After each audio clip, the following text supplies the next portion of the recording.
J'ai réussi ou quoi? Donc, prise, je sais pas trop combien. Mon ordinateur a de la misère avec Internet. La beauté de la technologie. Mais la beauté de la technologie, c'est aussi que je puisse faire une vidéo comme ça avec mon téléphone. En tout cas, j'ai réussi à faire un petit setup qui fonctionne. Puis, j'espère que vous m'entendez bien, que vous me voyez bien. Donc, pourquoi cette vidéo? C'est pour vous présenter quelques nouveautés 2025 et aussi vous souhaiter la bonne année. Bonne année 2025. On est content que vous soyez là, que vous nous encouragez à chaque année. Peut-être pas à chaque année, mais du moins, il y en a certains qui sont là depuis le début puis qui nous encouragent, puis ça nous fait vraiment chaud au cœur. Donc, en vous souhaitant une bonne année, des beaux jardins, des beaux accomplissements, des beaux rêves, des beaux projets à mettre en place. Puis, on souhaite vraiment que l'agriculture passe à un niveau plus communautaire. Je pense que la racine, la base de l'agriculture passe par la communauté et non par les gros agro-business. Bref, donc se connecter ensemble, partager nos savoirs, passer des moments ensemble, puis partager aussi les fruits de notre labeur. Disons. Euh, c'est ça qu'on vous souhaite. Donc, dans cette vidéo-là, c'est ça. Je vais partager avec vous quelques nouveautés 2025. Certaines variétés ont été gardées pures, d'autres, on en a fait des mélanges qu'on pourrait appeler Landrace, PEPS ou l'autre terme qu'on pourrait utiliser, c'est variété population. Donc, dans une autre vidéo, je vais vous expliquer qu'est-ce qu'il y en est, c'est quoi les différences et le pourquoi ces terminologies-là. Terminologie, un gros mot. Donc, je vais vous partager l'écran et on va commencer immédiatement avec les nouveautés 2025. Et ici, on a le basilic camphre. Un basilic dont j'ai été étonné à quel point il sentait le camphre et goûtait le camphre. Donc, un basilic qui peut devenir assez haut. Nous, on l'a fait en pot. J'ai écrit 50 centimètres à 1 mètre, dépendamment du contexte. Donc, on a réussi à avoir des semences de limite en serre, heureusement, puis en pot. En pot, ça permet de limiter sa croissance, puis ça provoque un certain stress, surtout hydrique, lorsqu'on arrête d'arroser. Là, les plantes, on n'arrête pas d'arroser complètement, mais on ralentit les arrosages. Donc, ils tombent en floraison, puis ça nous donne la chance d'avoir des semences. Donc, voilà, le basilic camphre peut être utilisé culinairement, médicinalement, et c'est déjà pas pire. Donc, basilic camphre, première nouveauté. Deuxième nouveauté, on va le mettre en coin ici, parce que là, je suis assez petit. OK, petit ajustement. Le piment, pimiento de padrone. Un piment pas trop fort, avec une belle forme. J'ai vraiment aimé euh, la manière qu'il poussait, la forme du fruit, le goût aussi, assez intéressant. Moi, je le ferais essentiellement déshydraté ou sauté. Il peut être fort, mais pas trop. J'ai pas encore écrit les Scoville, j'ai pas encore fait la description, mais très intéressant comme piment. On l'a aussi fait en pot, en serre, bien sûr, ça aime beaucoup la chaleur. Donc, en pot de 2 pieds de large environ, de diamètre. Un pot assez profond, quasiment 1 pied et demi de profond, 45 centimètres. Donc, un amendement à la mi-saison, puis un amendement initial dans le compost qu'on met dans le pot. Donc, vraiment un bon piment, un beau piment, très, très prolifique, une belle abondance. Donc, c'est celui qui a le plus produit. Je l'ai beaucoup, beaucoup apprécié. Donc, troisième nouveauté, l'astère de Chine King Size Apricot. Vraiment une belle astère, une des plus belles que j'ai vues. J'en ai fait plusieurs, je pense que j'en ai fait trois ou quatre. Pas la plus belle, mais dans les plus belles, tu sais, c'est sûr que dire que c'est la plus belle, ça serait quand même quasiment injuste envers les autres parce qu'ils ont toutes leur, comment dire, leur beauté, chacune leur couleur spécifique. Il y en a même des bicolores, tricolores, des simples, des doubles. Donc, Elle a été très facile de culture. Comme qu'on voit sur la photo, je ne sais pas si vous voyez, mais ça a été fait sur géotextile. Transplanté début juin, mi-avril environ. Non, début avril. Puis on l'a laissé aller, pas de tuteur, rien. De toute façon, c'était pour les semences et non les fleurs. Donc, on a réussi à avoir une belle quantité de semences, malgré aucune intervention, peut-être un désherbage, aucun arrosage autre que la pluie, autre que Mère Nature. Donc, vraiment une belle fleur. Ça, c'est Sébastien Amiot que j'ai rencontré dans une fête de semences qui m'a donné les semences. On a fait un petit échange. Donc, merci à Sébastien de nous avoir fait découvrir cette astère. Elle est beaucoup utilisée pour les bouquets. Donc, si vous regardez, exemple, Floramama, qui est quand même une belle entreprise, une entreprise modèle, je crois, au Québec, qui fait des bouquets et qui distribue un peu partout au Québec. Ils l'utilisent beaucoup dans leurs bouquets. Donc, c'est vraiment une belle fleur. Je vous la suggère. Facile. C'est quand même une bonne grosseur aussi. En termes de fleurs, c'est un bon 3 pouces. Environ comme ça. Environ comme ça. Un 3 pouces de diamètre. Donc, Astar de Chine King Size Apricot. En passant, tout va être disponible à partir du 7 janvier 2025. Troisième nouveauté, le piment Pretty Purple. Vraiment un beau petit plant de piment. J'ai vraiment été épaté. Puis comme vous voyez, je vais mettre ça en gros. La diversité de couleurs, c'est ça qui m'a épaté. Le petit piment, ben, il passe du jaune au mauve, et ensuite orange, et ensuite, on peut dire rouge-orange. Il ne finit pas rouge, mais plutôt orange, comme mon curseur l'indique là. Le feuillage aussi, il est comme teinté, disons qu'il est comme un peu pourpre, ce qui fait de lui, je pense, je trouve, un piment ornemental aussi, vu la diversité de couleurs qu'il y a dans le plant. Donc vraiment, là, c'est une belle variété, j'ai vraiment aimé. En petit pot, je l'ai fait en petit pot de 12 pouces, puis j'ai bien sûr amendé en mi-saison. À un moment donné, j'ai vu que les plants commençaient à jaunir, avaient plus de difficultés, il manquait peut-être d'azote. Ça dépendait des variétés. Il y a des variétés qui sont plus tolérantes, mais celle-ci, elle demandait un petit peu plus d'amendement, bien que j'ai juste mis une petite poignée d'actisol en surface. C'est pas mon amendement préféré, mais c'est ce que j'avais au moment venu. Donc, puis, il faut le prendre avec mes gardes un peu parce qu'il est très, très, très, très piquant. Bon, j'ai deux amis qui sont venus chez nous, puis ils pensaient, vu la grosseur ou vu, je sais pas, son aspect mignon, finalement, il est piquant. Il est très piquant. Il est très, très piquant. T'aimerais ça avoir un verre de lait qui est proche. Fait que piment Pretty Purple, euh, très chouette. Une belle variété de piment. Quatrième, melon d'eau et mélange. J'ai vraiment aimé ça cette année. 2024 a vraiment été une belle année pour les melons d'eau chez nous. Sans arrosage aussi. En fait, on n'a pas arrosé du tout cette année. On a eu des belles séquences d'eau chez nous. Une belle chaleur. Une saison qui s'est étendue jusqu'à... Le premier gel a été fin octobre. Donc, ça a vraiment été incroyable. Une belle saison. J'espère que vous avez eu une belle saison aussi. On a juste eu une vague d'eau en août. Une semaine d'eau environ. Il faisait un petit peu plus frais. Quelques plantes ont eu des maladies fongiques.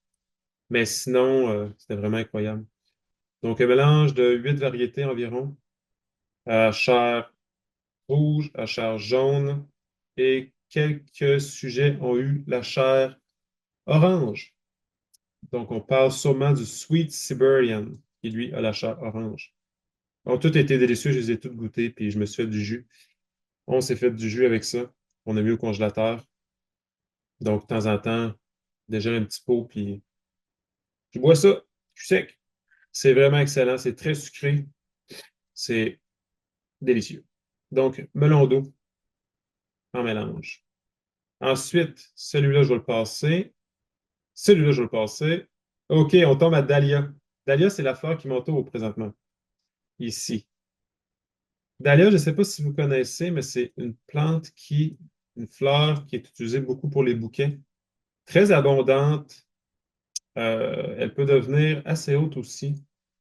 Ça me dépassait, certains plants me dépassaient, je mesure 1,80 m, donc ça peut aller jusqu'à 2 mètres. Elle a un aspect un peu tropical. C'est une plante à développement assez rapide. C'est beau à voir aller, c'est très abondant en termes de floraison. Les pollinisateurs adorent. J'ai vu beaucoup de bumblebees, de bourdons, d'abeilles. Donc, vraiment, ça a été incroyable. Si vous voulez de la diversité, ce mélange-là, on a gardé les sujets les plus hauts. C'est initialement un mélange de Frank Morton, de Wild Garden Seed. Vraiment, c'est de toute beauté. J'ai vraiment aimé ça, faire ça. Les plants étaient assez serrés. Ça a comme, comment dire, propulsé la floraison. Quand ils sont plus serrés, ils font moins de végétatif et plus de reproductif, disons. Donc, je les ai mis aux 30 cm, 40 cm même. 30 cm, espacement plant, 30 cm. On peut les mettre plus distants. Ils vont occuper l'espace différemment. Mais vraiment, je vous suggère, les dahlias, c'est vraiment un must pour moi. Ça peut être en bordure avec d'autres plantes plus basses, côté sud. Donc, dahlia en mélange, plein de couleurs. C'est vraiment magnifique. Les dahlias. Ensuite, ça, on va le passer. Oh, le maïs sucré Festivity. Un maïs sucré assez incroyable. Comme vous voyez ici, je vais vous montrer. Ça, c'est le résultat final. On va commencer par le début. Une bonne pousse, c'est des plants qui peuvent atteindre. Il y a un plant qui avait environ 10 pieds. Il était assez énorme. On a bien amendé avec du fumier frais. Donc, les maïs, ils n'ont pas de difficulté à manger du fumier frais.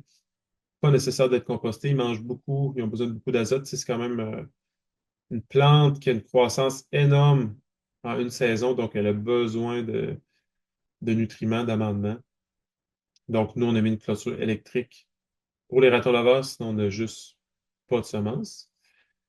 Ça, c'est moi avec les maïs. Comme on voit, il peut développer des racines aériennes. Ça, c'est un trait génétique qui pourrait être sélectionné. C'est quand même intéressant. Il peut, disons, s'abreuver et fixer l'azote de par ses racines ici. Ça, c'est les maïs à la fin, lorsqu'ils sont secs. On voit la diversité de couleurs. La couleur apparaît essentiellement euh, après le stade où on mange. C'est-à-dire le stade où on le mange, il va être plus couleur habituelle, comme un petit bicolore, jaune. Comme ça, lui, il est parfait. Lui, il est passé un peu, mais il était très bon pareil. Je les ai goûtés. Ça, c'est le stade. Vraiment, c'est vraiment un bon maïs. Il y a beaucoup de diversité génétique, puis un bon taux de sucre. Donc, je l'ai vraiment beaucoup aimé. Je me souviens pas du mix initial qui a créé cette lignée-là, mais vraiment, il s'appelle Festivity, puis c'est vraiment la fête. Un beau calibre aussi. Vraiment, j'ai adoré cette variété de maïs-là. Maïs Festivity, je vous suggère. Ça remplace les maïs plus communs, tu sais, ceux qui sont unicolores ou bicolores. Donc, moi, j'ai beaucoup aimé ça pour, en plus, à la fin de la saison, si tu veux, tu peux t'en servir ornementalement. Tu fais juste enlever pas la plume, mais bref, c'est vraiment, je les ai vraiment beaucoup aimés. OK, ensuite, ben, un mélange de mesclun. On a fait un nouveau mélange de mesclun. On l'a appelé mélange mesclun des villageois 2.0. En fait, c'est la même chose que le mesclun qu'on avait, le 1.0, mais on a ajouté du kale qu'on a fait pousser nous-mêmes. En fait, tout le mélange, c'est nous qui l'avons fait pousser nous-mêmes.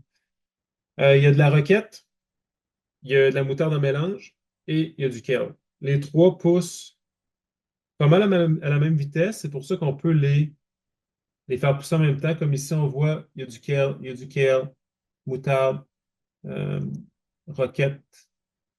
Donc, ouais, c'est un bon candidat pour semer tôt au printemps. Ça germe à des températures de 5 degrés facilement. Donc, tôt au printemps ou tard en fin de saison. En été, ça risque de monter en graines. À moins que ce soit mi-ombre avec un bon arrosage, là, tu peux le maintenir un petit peu plus. Mais plein soleil, moi, je suggère printemps et fin d'été. Donc, ouais, c'est vraiment un beau mélange. Moi, j'adore la mesclun. Tu fais juste couper. Puis, ça, il n'y a pas trop d'insectes, pas trop de terre, tu sais. Vu que c'est dense, ça fait pas de. Tu peux pas remonter la terre lorsqu'il pleut. Donc, tu peux semer à la volée, tu peux faire des petits rangs. Ça, c'est selon le jardinier. Ensuite, concombre blanc en mélange. Ça, c'est un mélange. L'objectif, c'était de mélanger, en fait, des concombres blancs. Certains deviennent jaunes plus rapidement, mais tout de même, initialement, sont blancs. Concombre citron, tu sais, il est dans le mix, mais il est un petit peu plus jaune. Donc, moi, j'aime beaucoup les concombres blancs, les concombres jaunes. Sont très doux. J'aime beaucoup leur forme aussi. Il y en a qui ressemblent tout simplement à des œufs, comme qu'on voit ici. Donc, c'est un mélange de 5 variétés, il me semble. Regardez ça. Ça a vraiment été abondant. Je ne sais pas combien de fruits par plant. C'était assez dense, je n'ai pas pu calculer, mais c'est très abondant. Celui-ci, je l'adore. Il est comme très lisse, donc il n'y a pas de petits pics. En tout, 1, 2, 3, 4, 5, 6, 7, 8 variétés. Donc, c'est vraiment un beau mélange. Je vous suggère. J'ai hâte de le ressemer, voir s'il y a eu des mix. Donc, toutes des variétés à pollinisation ouverte.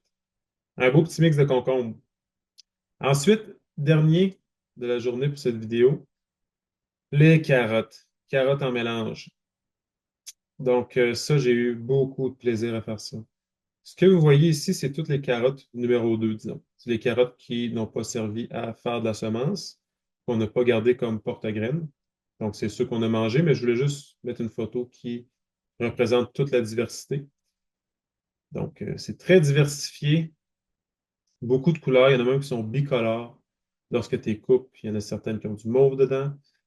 Donc, ce que je voulais faire aussi, c'est ajouter du rouge à une population de carottes. Comme vous voyez, même les ampes florales ont leur couleur, puis ça sent le gâteau. Lorsque c'est en fleurs, c'est vraiment extraordinaire. Donc, je voulais ajouter du rouge à la population. Le rouge étant un trait récessif, c'est-à-dire il ne domine pas les autres traits, les autres couleurs. C'est plus dur de garder du rouge dans une population, mais j'en ai intégré dedans. Je vais voir avec les années qu'est-ce que ça donne. Mais bref, donc de la diversité de couleurs, de la diversité de goûts. Euh, on a tout goûté. On a goûté à chaque carotte qu'on a par la suite implantée dans le jardin. Donc, ça va vraiment être un beau mix. D'ailleurs, dans le mix, il y a un mix Over the Rainbow. Ça, c'est Annapolis Seeds en Nouvelle-Écosse qui le fait. Moi, j'ai intégré ça à notre mix. Donc, je vous souhaite vraiment d'explorer ça. On aimerait beaucoup avoir des commentaires de votre part de tout ce qui est mix, en fait. Concombre blanc mélange, tout ce qui est en mélange, melon d'eau en mélange. Donc, si vous pouvez nous envoyer des commentaires lorsque vous allez faire pousser ces variétés, ça serait vraiment agréable. Donc, je vais arrêter le partage d'écran. Tac. Et vous souhaitez une très belle journée. Il y a d'autres petites capsules de ce genre qui vont suivre et d'autres petits projets. Donc, on va de l'avant. J'espère que vous avez un beau début d'année 2025. C'est 2025 qu'on a rendu. Ça va tellement vite. Donc, j'espère que vous avez apprécié cette petite vidéo-là. Puis, n'hésitez pas si vous avez des commentaires ou quoi que ce soit. Donc, on est là si vous avez des questions. Donc, je vous souhaite une magnifique journée. Bye bye.